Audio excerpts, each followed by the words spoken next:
Feast.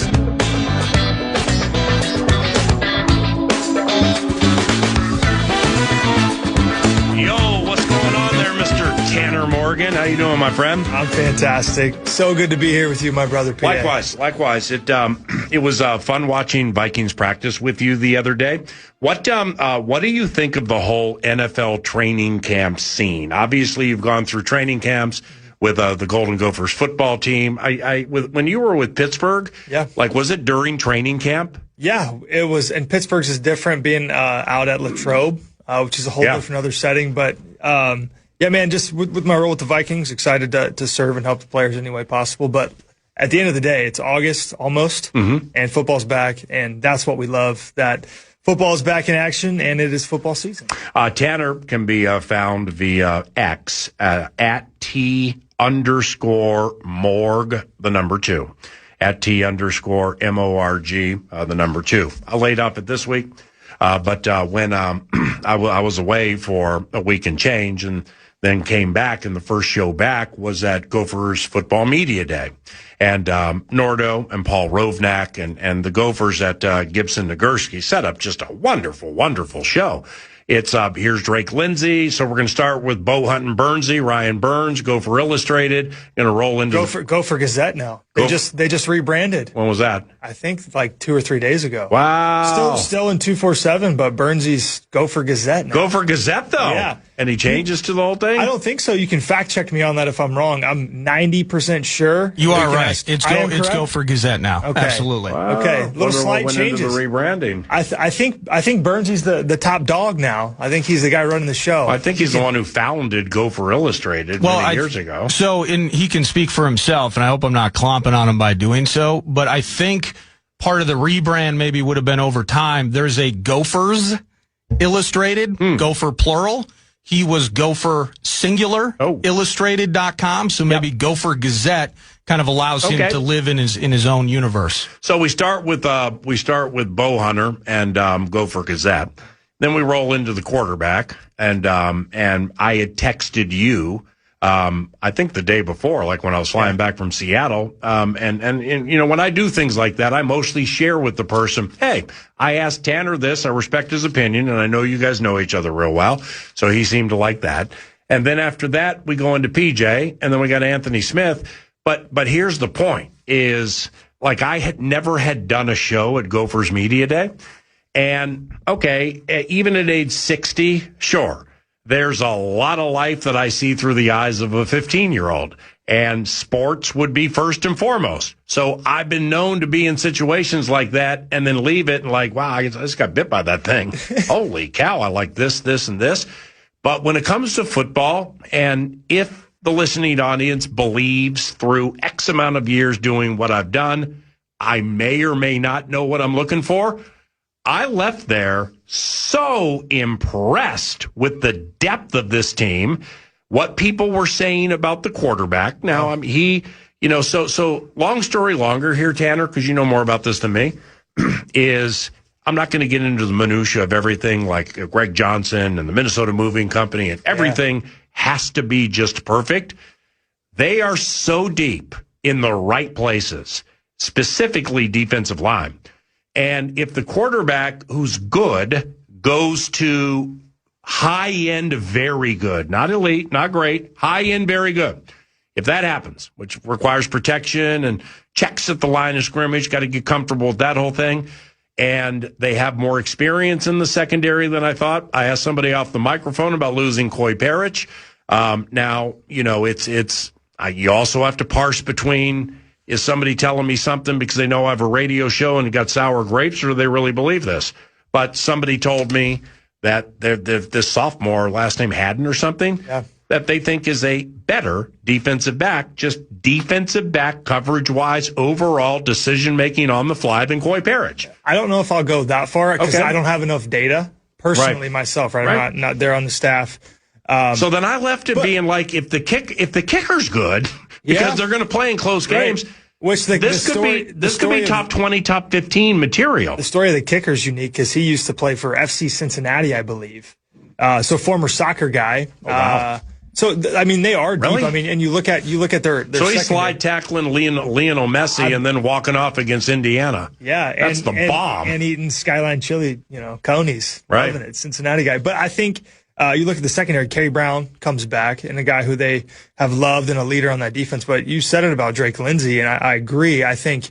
The preseason poll for them was about 10th, which is kind of usually where the Gophers are ranked every year. 10th in the conference? 10th out of 18. Oh, I think it's 18 teams. No, I'm saying 20 to 15 in the country is what I'm saying if everything works out. I agree. I think the sky is the limit when you look at what he's capable of doing. And we've even seen some mock drafts of Drake Lindsey going 13th overall. Now, NFL draft? Yeah, mock draft season is, what mock drafts are, right? Like, I was mock drafted to be a second-round pick. I went undrafted, right? And now time and space went on. But, Drake has the ability, if you watch him just drop back and throw the ball, what he can do, how he can read the secondary. And they run a very pro-style offense, West Coast, the offense coordinator Greg Harbaugh Jr. and company. Like, they're putting a lot on his plate. And now you look at the running game. So last year, what was one of the gripes of Minnesota Gopher football? Well, we didn't run the ball as well as we used to. Okay, and last time I checked, the new running back coach there at the University of Minnesota is none other than all-time leading rusher. Yeah, Mo. I coach Mo, right? And then you get Darius Taylor back and healthy. So all the pieces are there. Well, they got Mike Shula on the staff. Exactly. How about those ideas? Yeah, I mean, Mike Shula is an invaluable guy to be in the room for Drake Lindsey running a pro-style offense. Their assistant quarterback coach, Keegan O'Hara, is awesome, too. They have a great staff, a great room. Also, another former Gopher on their staff is Isaac Frichte, who was a Gopher great, had a couple years with the Vikings, played in the NFL, kind of climbed his way up. He's in his coaching career, I believe he's never not called the offense. So he started out in D3, moved up to D2, D1, UND. So they have a good staff and good pieces in place. Tanner Morgan, one of the great quarterbacks in the history of Golden Gophers football, in studio 9 to noon. I expect to hear him markedly more during the college football season and via X at T_MORG at T_Morg2.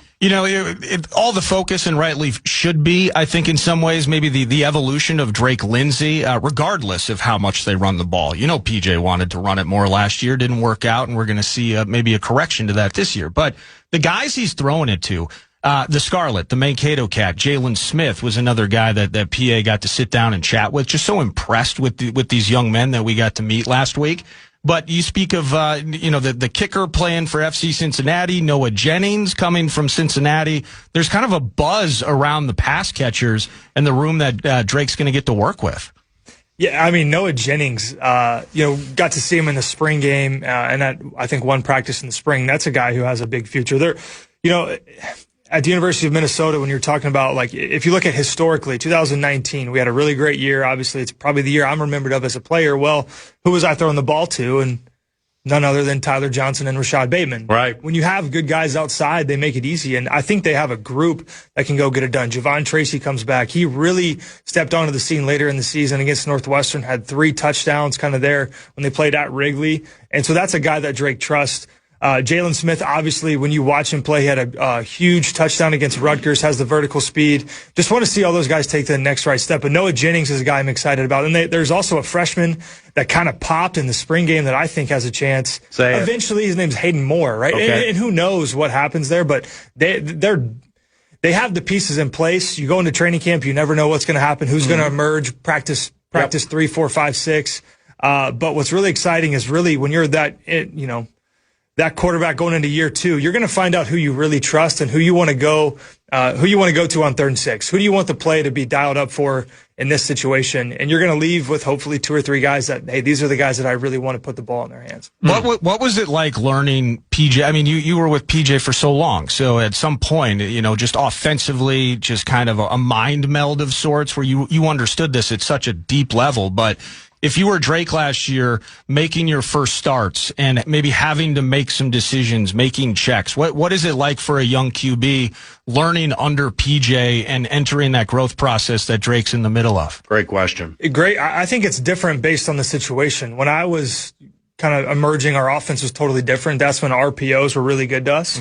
Those can be a little bit more simplistic than what Drake had to do his first year. Drake was at the line of scrimmage with 2 play calls, can, kill, right? Yep. Getting them into the right check, and that's a lot in its own. But I think one of the things about PJ, and obviously Coach Harbaugh did a great job with Drake, and really you can tie that back to Max Brosmer, really being Drake's mentor, the guy that he got to watch go do it. His, freshman year was Max's first and only year at the University of Minnesota. But PJ is so good at handling situations and putting guys in those pressure moments. So I remember my first start was it was a Friday night against Indiana, and it was supposed to be a rain game. So guess what I threw all week? A wet ball. Yeah. Very wet outside today in Minneapolis, Minnesota. And so I think Coach Fleck is so uniquely gifted at putting young players in situations, high pressure situations that they're going to face on Saturdays throughout the year. And I think that's one of the many reasons we saw Drake have a good year his first year. Does Drake Lindsay have any movement to his game? Like, can you boot with him? Yeah, when you look at him, right, so you got a chance to interview him at Media Day. There was a story, he hired a private chef, went all in, and if you look at just a picture of him from last year to this year, he looks a little bit different. He's a little bit leaner, right, and now his game is going to be in the pocket, but the ability to just get first downs, move the sticks, 3rd and 5, can you move the sticks? And a lot of that comes back to knowing when a play's dead. And I think when you take a second year in an offense, when the play's dead, you get out of the pocket easier. The second play's there, the scramble's there, and then you get a chance to maybe move the sticks as well. What back in your Kentucky days, I love it, or when you were growing up playing multiple sports, but when it comes to playing quarterback, like what led you to want to play quarterback? That's a great question. I think it's one of those things that I naturally just wanted to do. I felt led to. When I was a kid, we would go watch the Cincinnati Bengals in their training camp. Was it Boomer? It was Carson Palmer. Okay. Early Carson Palmer days, chucking it to none other than Chad Ochocinco, TJ, Who's Your Mama? Hushmanzada, right? So a great group of guys that you just I want to do that. And then also, I grew up. So your parents took you to training camp? Went to training camp with my dad and some friends. It was at the facility, right? They were practicing at Georgetown College in Kentucky, actually, at the time. So if you take it all the way back to Hard Knocks, maybe Marvin Lewis was there a long time ago. When the Bengals had Hard Knocks, it was at Georgetown College, which is a, school 45 minutes away from us. So we'd go out there, spend the day, go watch camp, and then throw the ball around and come back. But yeah, Carson Palmer, then I think you just fall in love with the sport and fall in love with the game. Yeah, and you of course, then segueing to become a quarterback, University of Minnesota. You had the size and the arm strength of Carson Palmer. Yeah, totally, absolutely. I was definitely, first round pick, USC, right? Yeah. No, definitely did not. It would have been nice. Yeah. It would have been nice. Yeah, but that's generally how it happens. But so, but there's a time, correct me if I'm wrong, that everybody wants to be quarterback. Middle school, late elementary school, you're playing Pop Warner or whatever. Everybody wants to be quarterback. Everybody wants to be the skill guy, the wide receiver, the running back. So what leads to the separator? Like what leads to, I guess somebody would be taller, somebody would be stronger, somebody would be faster, somebody would pay more attention to what the coach wants. Would you agree with that? I agree. I think there's a lot of natural things that go into it. I think you watch kids throw the ball and how they move and how they operate, and you just generally say, I think this kid's going to be our quarterback and he can run with it. One of the things I tell young kids a lot is along the journey, kind of when you're at that 7, 8, 9, 10, 11, 12 age, it gets to the point where it's not a sacrifice to go and throw routes. It's not a sacrifice to go and work on your game being a quarterback. It's what you want to do. It's what you love to do. So instead of going to the lake, maybe, and there's nothing wrong with going to the lake, you want to go throw routes. Yeah. And I think that's an early determining factor of, okay, maybe this kid is kind of on the journey of being a quarterback, whatever his talent may be. Yeah. Well, and as part of that then, once you get to high school, so when we talk about like a Fernando Mendoza or some of these cats, and Drake Lindsay is going to at some point, he's going to be a potential draft prospect, and it's like, wow, he's 6'5", 235, and maybe he's cut out of stone, and you hear the prototype, right? You hear the words like that. How is that maybe in the ranks, whether it was you in high school or others, and just being around the game as you have, the conversations about the kid that is only 5'11", but he absolutely throws darts, or you see the evolution process as PA's asking about Drake's running ability. We don't want necessarily a guy that's just going to sit in the pocket. We want a guy that can pull it down and run, the athleticism. How does that get worked out? Post-puberty now, we're talking high school and looking at colleges and stuff. But some of those conversations where I'm only 5'11", but I can play this game and I can play this position. That's a great question. I think it depends on, one, who's recruiting you, what offense you're going to go play in. If you're going to be under center, primarily running a true pro-style offense, maybe they want a bigger guy. Right? Football is a cyclical game. Things go in cycles. So RPOs were really hot 5-6 years ago. They're still around. And then probably in a year or two, they're going to be really hot again because defenses evolve and they go back to it. But I think, let's say you're 5'10", right? Or let's take me, for example. I was 6'1.5", not very tall, didn't have a great arm. What separated me was intangibles, ability to read and honestly, being accurate. So you have to be kind of exceptional. You didn't have a great arm? When I got into college, it was very average. Wow. Very average. And I mean, it sounds, you and I joke a lot, man, and then we're joking more, which is good. That's what brothers do. But so, I'm not joking when I say this. No. You're not a great mover. I mean, you're not high-end mover guy either. No, but look, man, what you did. I just say only God. That's the way I look at it. But I think, you have to, in my situation, I wasn't very tall. I wasn't very strong. Well, I got to find a way to separate myself. So I'm going to get the ball out earlier. I'm going to understand exactly where I'm going to go with the ball earlier, and I'm going to find a way to lead men better. Yep. So, if you don't hit the criteria on one thing, you have to be exceptional in one or two other areas. I'll never forget. I think it was former Bears. I know it was former Bears linebacker Hunter Hillenmeyer, and I can't remember who he was. It was a 3-person conversation pregame many, many years ago. And he's talking to Pete Bursich or an assistant coach for the Vikings or something. And he was in his 10th or 11th year. And Hunter Hillenmeyer couldn't jump as high as that guy over there. Wasn't as strong as Lance Briggs. Wasn't as rangy as Brian Urlacher.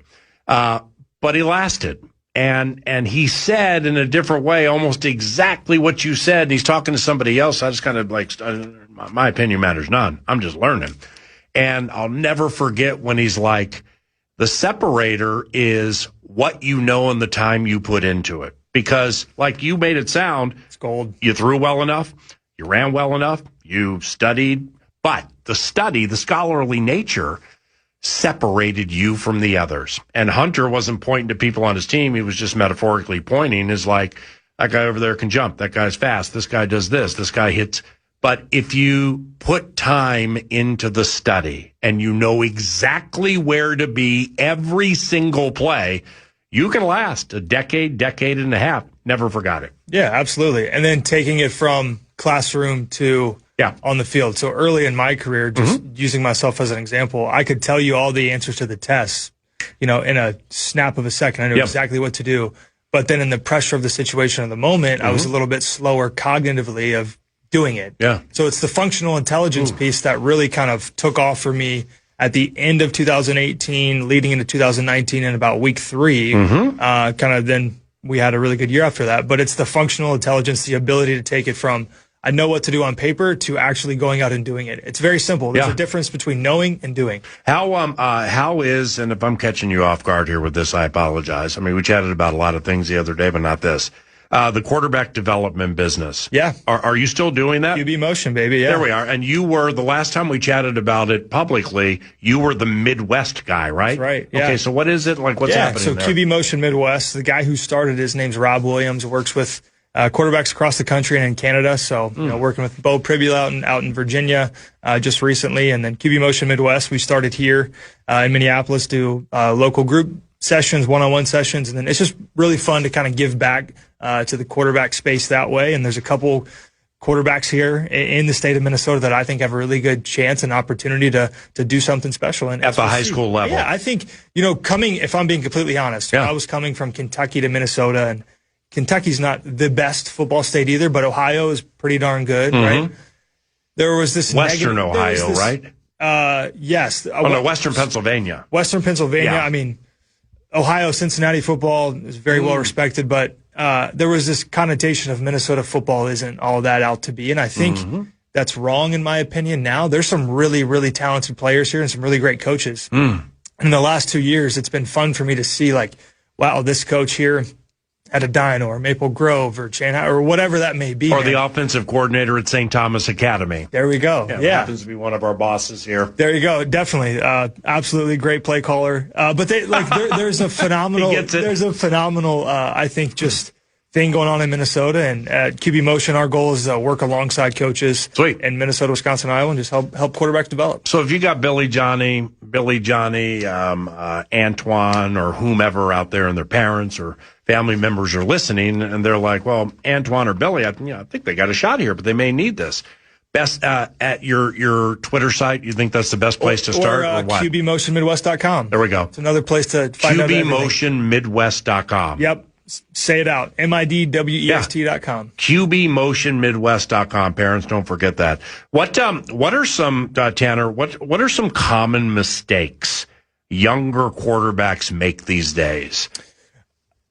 It's a great question. I think common mistakes younger quarterbacks make is probably one, in the day and age that we're in, sometimes guys are forced to play in college maybe before they're ready because of the pressure. The second thing off of that is I think younger quarterbacks are jumping ship a little too quickly because of the portal and the day and age of what it is. Thirdly, I think younger quarterbacks make mistakes when they try to be somebody they're not. They try to make the perfect play on day one. Just let the game come to you and stay within the system, because if you do the routine things routinely, what's going to happen is the spectacular just naturally happens. You allow your talent to just come out on full display, but you have to do the routine things routinely. You got to hit the 5-yard hitch. You got to hit the glance route and just do those things in rhythm. So then, when the play breaks down, you can go and do what, you were uniquely gifted and designed to do. As part of training and working on your own game and now teaching others, this is going to be the dumbest question you'll get all day.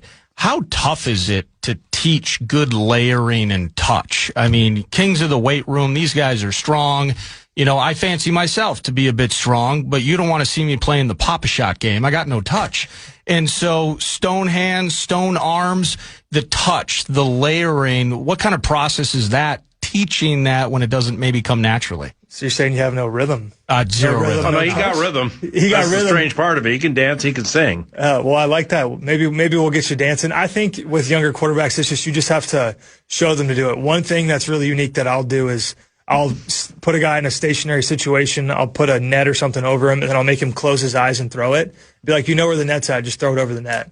Then they'll make one, and maybe they'll miss it, but they'll be like, oh, like that felt good. I can do it. And then you just have to challenge it. Aaron Rodgers had a brilliant quote recently that kind of is all over Instagram Reels and YouTube about, like, as a quarterback. What are Reels? It's just like YouTube Shorts for Instagram, TikToks, whatever platform you're on. Yeah, I'm YouTube Short guy and Twitter. Yeah, I love just it. Those two. But basically, in a podcast interview, and I can't remember whose podcast he was on, talking about, like, it's okay to miss throws in practice. To be good at shaping and layering throws, I think at a young age, you have to be okay not being perfect. So routes on there, like, let me try to get this ball out as early as I can. If I miss it, I miss it. But at least I'm challenging myself instead of waiting for him to get 5 yards out of the break and throwing a laser just because I can and it looks good and I feel good about it. Last football question, then I want to ask you about something you're doing that just started within the last year. Are we embarking on a generation, all the kids want to play like Patrick Mahomes?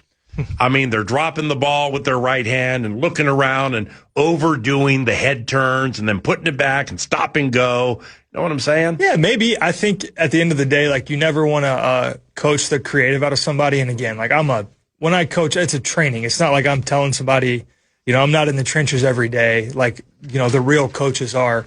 I think it goes back to, train the foundation correctly first, but let guys who are creative and have that ability go do it, right? You wouldn't tell Patrick Mahomes, hey, you can't scramble, right? But at the same time, like, you're not going to go try to be Patrick Mahomes before you can hit a slot fade or a 10-yard out. But I bet you there was a time when you're in Georgetown, Kentucky, Ohio, whatever, you're wanting to be Carson Palmer. So you're leaving that training camp and you're going and throwing with your dad or your friends or whatever, and you're probably stepping like Carson, standing like Carson. Taking 5-step drops, hits, and letting it rip. You see what I'm saying? Yeah, you're right. I think it's just the evolution of the game. And the quarterbacks have gotten better, but Aaron Rodgers was doing it, when I was a young kid watching Aaron Rodgers do what he did in Chicago, the Hail Mary play, right? Yeah. Oh, like, wow. Rodgers has been doing it for a long time too. Right. And people have tried to mimic it. I think playing quarterback is an art and you have to push yourself on your limits, but you have to stay within the boundaries whenever those boundaries are kind of needed. Lastly, What is the Uncommon Ministry, and what do you do with it? Yeah, we build uncommon leaders. So it was started by... so is this like the thing that takes place the night before, or did Arise with the Guys with Tony Dungy? Correct, yes. And Tom Lampier? Yes, yep. So we've had... You were at it last year, correct? Every year, right? Yeah, so the last 5 at least. So I've been to the last 2, and I think 2 years ago we sat next to each other. Yeah, which it's an awesome event. So Tony Dungy, Tom Lampier, Ryan Slipka, Paul Olson, great people who kind of got this ministry started. And ultimately, like who we're ministering to is different. It's, some NFL coaches, it's some college coaches, it's some marketplace leaders. We've got this awesome thing that just launched through Tradition Bank that we partner with through Uncommon called the Morning Drive that PA was so gracious to speak at with Matt Burke, and Adam Thielen were at as well. Ultimately, what we're trying to do is build uncommon leaders wherever God opens up doors. And, recently just kind of as ministry shifts and evolves, stepping into some more leadership roles and different things of that. So. Awesome. I'm here for anything you ever need. So let me know, man. Great chatting with you at Vikings training camp the other day. Might see you later. Thank you, Tanner. We'll chat more the closer we get to the Golden Gophers football season. Perfect. Maybe even out at the state fair. I'll give your number to Nordo. Yeah. When he starts putting together the fair schedule, maybe we'll get you out there in front of the people. Okay. Hey, I'll talk and eat some cookies. It's all right. God bless you, brother. Tanner Morgan at T_Morg2 via the X machine. We spent the week honing in on the first 10 years of Vikings football at US Bank Stadium. And we found 10 memories that were top of the heap for each year, 16 through 2025. We will reveal those. We will take care of Bikes Bites. We will pay off Al Roofing, and we're going to do all that in 30 minutes, so don't leave.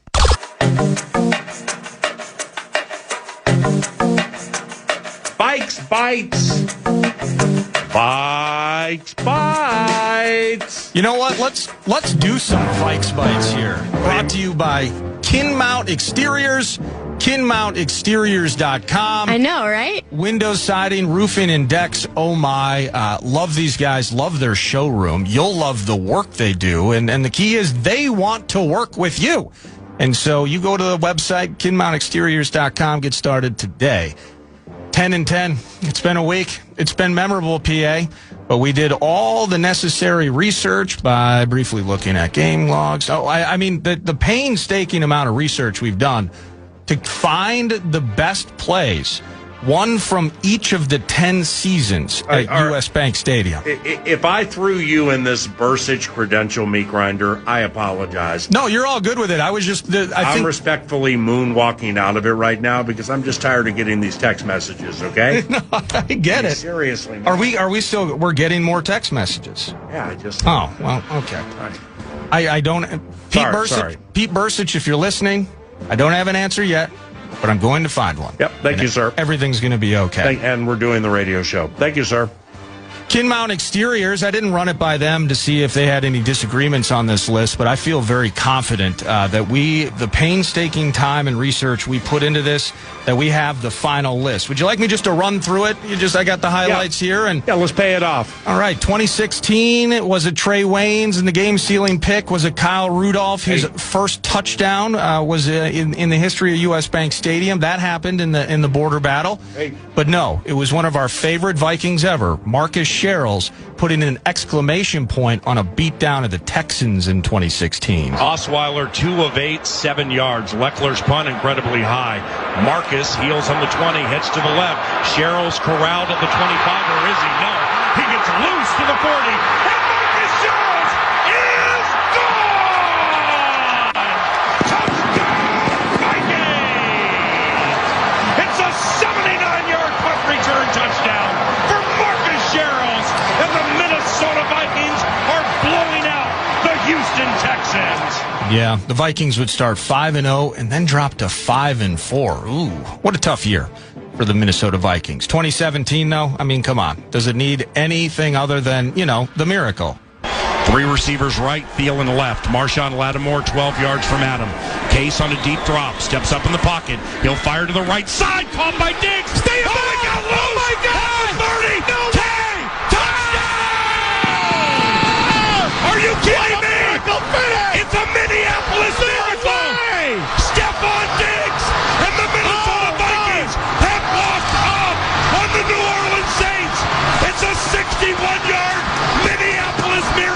I still remember Jonathan Gannon, now the defensive coordinator for the Green Bay Packers. I hope when you get the chance to see him pregame during a border battle at some point, or maybe you've run into him in other places, whether it was the Cardinals or Philly. Mm-hmm. Hey, remember when you were our assistant D-backs coach, Jonathan, and you were pounding on the glass, jumping up and down like you were one of us, like you were a fan. You were as shocked as we were.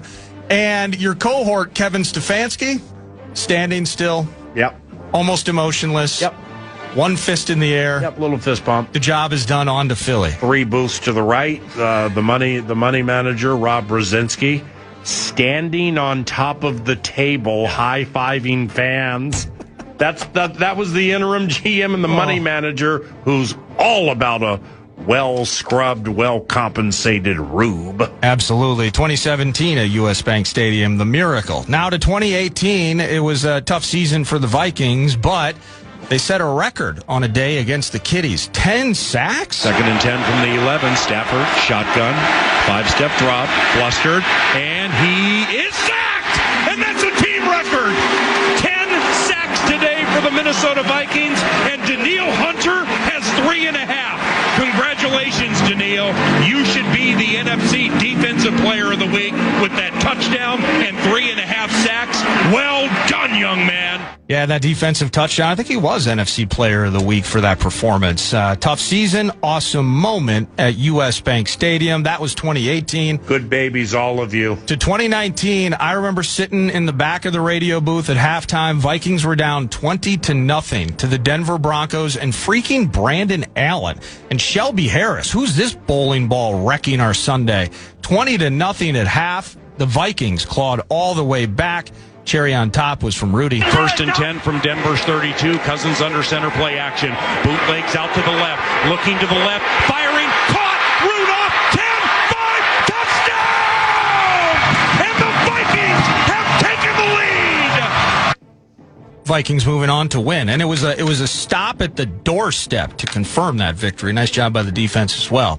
So that's 2019. You get the playoff game again. This is at U.S. Bank Stadium. Yes, I could have picked Adam Thielen over-the-shoulder grab in overtime against the Saints in the playoff game, or Kyle Rudolph himself catching the game-winning touchdown against said Saints. So wait, have you ever heard of a football or a basketball called like the pill? He can really throw the pill. I've heard, yeah, carry the pill. The rock. The rock, yeah. Yeah, so that means if Thielen caught the pass the way you described it, does that mean the pass that he caught was an over-the-shoulder boulder holder? 9 to noon. A rock boulder. Or that Thielen himself was an over-the-shoulder boulder holder in that moment. So stupid. Yeah, it's a Friday. Good luck. Oh, so it's just events at U.S. Bank Stadium, and that was 2019. Won a playoff game. We dig that. Sadly, it didn't go well at the Bay the next week, and Stefanski was off to Cleveland. Vikings-Titans 2020. We lost the game. I'm pretty sure Steven Gostkowski kicked 6 field goals against the Purple that particular day. But a star that we had all been waiting for. When's he going to show up on the big stage? When are we going to get a real taste of this rookie playmaker? Justin Jefferson, 71-yard touchdown, and the gritty was on. Cousins from under center goes back to pass. Straight drop. Passing right. Jefferson, yes, on the run. 40-30. Angles left to the 20. And he is gone. 71-yard touchdown by this dynamic rookie Justin Jefferson. His first in the National Football League. And it's 23-12 Vikings. Sadly, fans weren't there to see it. But I assure you, it was awesome. And 2020 was diseased, literally and figuratively. 2021. Well put. Tough year. Zimmer's last one as head coach of the Vikings. Another tough season. We got Mannion over the middle, incomplete. We have, I see Kellen Mond every day in practice. Some bad things throughout 2021, tough things. But Greg Joseph, a walk-off in a border battle, love that. A 29-yard field goal to win the game against the 8-2 Packers right hash. And Joseph. Snap. Spot. Joseph. Yes, he did. He walked off on the Green Bay Packers, who have lost their first division road game in 3 years. The final score, Minnesota Minnesota 34, Green Bay 31. The 2022 Trey Blake can't work a mic. Down 30-0 at one point. The Vikings got all the way back with Dalvin. First and 10 from his own 36-yard line. Back to pass. Green left to Dalvin. Turns it up outside the numbers to the 40. Gets to the 50. And is loose. Dalvin 20 to the left. 15, 10, 5. Touchdown! Dalvin Cook. Yes, yes. A 64-yard touchdown. And he had to drag a Colt into the end zone. 36-34 Indy. 2:15 to go. I was told it was Ezra Cleveland who found his way all the way downfield to produce an unbelievable big spot block to help that touchdown happen. Hawkinson for the 2. I think we win in OT. Good times for the Purple in 2022. 2023, a little bit different.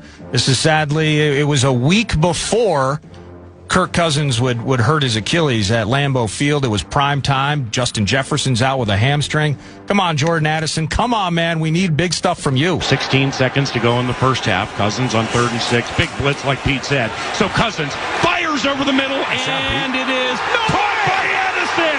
20, 10, touchdown!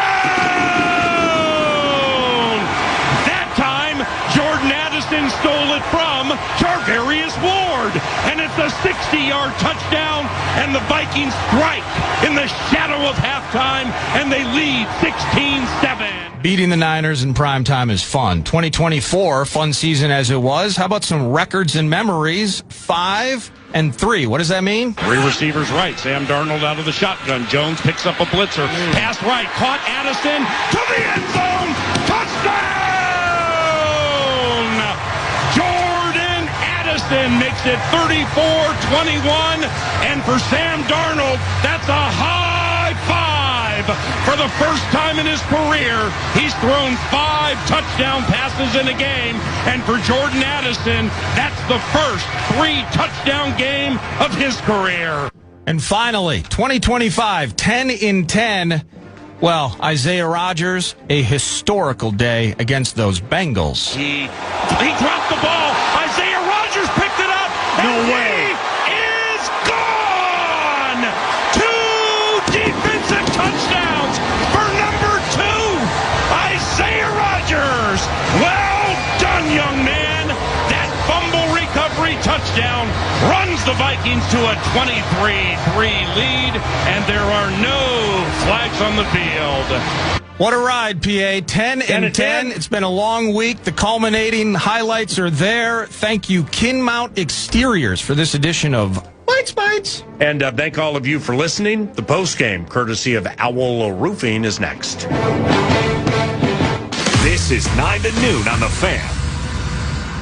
Our iHeartRadio music fan. Corey and the gang do a fantastic job leading all of us with the Core 4. And Owl Roofing does excellent work with roofing, siding, and very, very efficient, very responsible. So go to owlroofing.com if you need any of that. Here comes the post game. Yeah, post-game, thank you, Owl Roofing. And man, what a freaking full show it was today. Whether it was Chad Greenway and Vikings heavy related conversations going down memory lane and the quarterback battle as it exists today. I mean, that's really, that's dominating a ton of conversation around the purple and gold. Into Paul Charchian, a little Covenant catch-up with his nuclear bunker / Utah rest stop set up, going a bit of fantasy and just working himself into a lather for the 2026 fantasy season and NFL action when the games count. But then into Alec Lewis.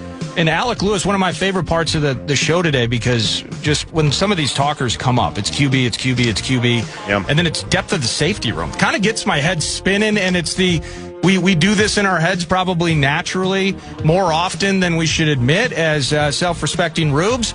But I do think about the final 53, and I do think about, hey, everyone's talking about Jay Ward taking a step. Well, does that mean, like, did Theo Jackson, like, does he no longer exist? How long is this hitman thing going to play out? Will they keep 9 or 10 offensive linemen? Just going through those machinations. And then I just must say to myself, I am so impressed with Tanner Morgan, who joined us to kick off the 11 a.m. hour.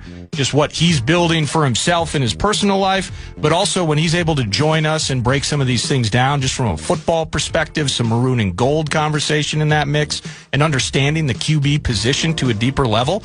As I said, it was a super full show as part of the Owl Roofing postgame, PA. And we will have Vikes Takes Anew and freshen it next week. Why? Because we will have more context. I'll be at practice today. Nordo and Sauce will be at practice and walk through tomorrow. And then the pads go on Monday, and that's when it starts to change again.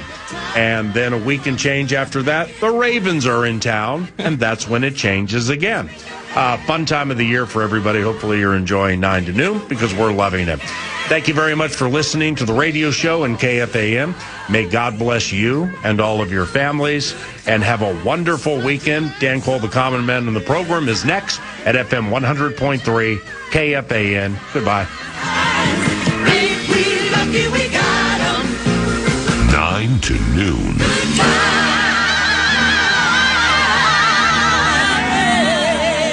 If it's good news or money, leave a message. Podcast today's Paul Allen Show, or listen back to previous show and interviews by going to the iHeartRadio app or KFAN.com. From the 1-800-ASK-GARY Traffic Center.